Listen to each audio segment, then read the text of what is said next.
नमस्कार।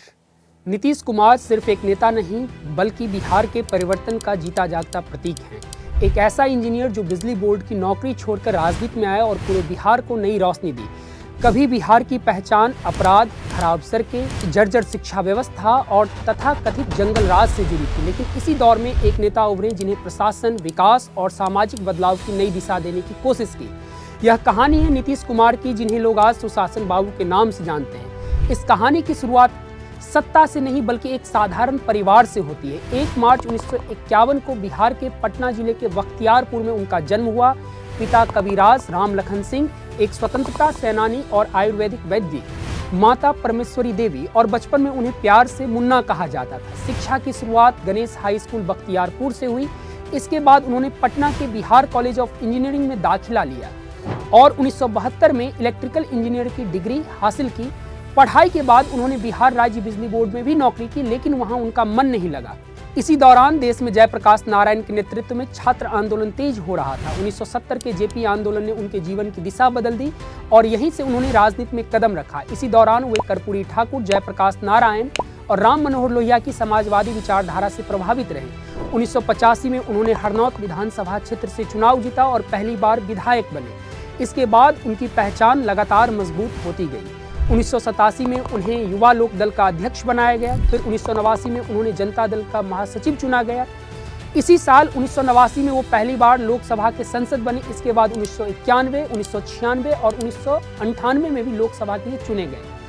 केंद्र की राजनीति में रहते हुए उन्होंने कई महत्वपूर्ण जिम्मेदारियां निभाई। 1990 में पहली बार कृषि राज्य मंत्री का पद संभाला। इसके बाद अटल बिहारी वाजपेयी सरकार में उन्हें कई अहम मंत्रालयों में काम करने का मौका मिला।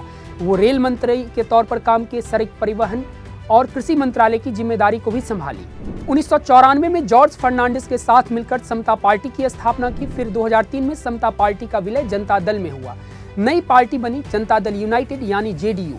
अब बात बिहार की राजनीति के सबसे महत्वपूर्ण अध्याय की। मार्च 2000 में नीतीश कुमार पहली बार बिहार के 29वें मुख्यमंत्री बने, लेकिन बहुमत न होने के कारण उनका यह कार्यकाल सिर्फ 7 दिन ही चल पाया। उन्हें इस्तीफा देना पड़ा। देता हूं कि मेरा इस प्रकार का कोई इंस्ट्रक्शन हो नियुक्ति के मामले में। रेल मंत्रालय और रेल मंत्री पद बहुत छोटी चीज है। मैं राजनीति से निकलकर बाहर जाने को तैयार हूं। लेकिन असली बदलाव की कहानी शुरू हुई 2005 और मुख्यमंत्री के रूप में उन्होंने कई बार शपथ ली। 2010, 2015, 2017, 2020, 2022, 2024, 2025 और नवंबर 2025 में 10वीं बार मुख्यमंत्री की पद की शपथ ली। उस समय बिहार की छवि अपराध, खराब सड़कें, कमजोर शिक्षा व्यवस्था से जुड़ी थी। ऐसे में सत्ता संभालने के बाद नीतीश कुमार ने कई प्रशासनिक सुधार और विकास को प्राथमिकता दी। सबसे पहले कानून व्यवस्था को मजबूत करने की कोशिश की गई। राज्य में हजारों किलोमीटर सड़कों का निर्माण हुआ। शिक्षा और स्वास्थ्य के क्षेत्र में सुधार की पहल शुरू हुई। इसी दौर में शुरू की गई कई ऐतिहासिक योजनाएं, जिनमें सर्वप्रमुख मुख्यमंत्री बालिका साइकिल योजना। इस योजना के जरिए लाखों बेटियों को स्कूल तक पहुंचने का अवसर मिला। उनकी शिक्षा को नई दिशाएं मिली। महिला सशक्तिकरण के लिए पंचायत में 50% आरक्षण लागू किया गया। साथ ही जीविका परियोजना के माध्यम से ग्रामीण महिलाओं को आत्मनिर्भर बनाने का प्रयास किया गया। पंचायती राज संस्थाओं में और नगर निकायों में महिलाओं को 50% का आरक्षण देने वाला राज्य बिहार है। पहला राज्य जहां 50% का आरक्षण मिला। राजनीति के इस लंबे सफर में उन्होंने कई उतार चढ़ाव भी देखे। एनडीए से महागठबंधन की ओर फिर वापसी।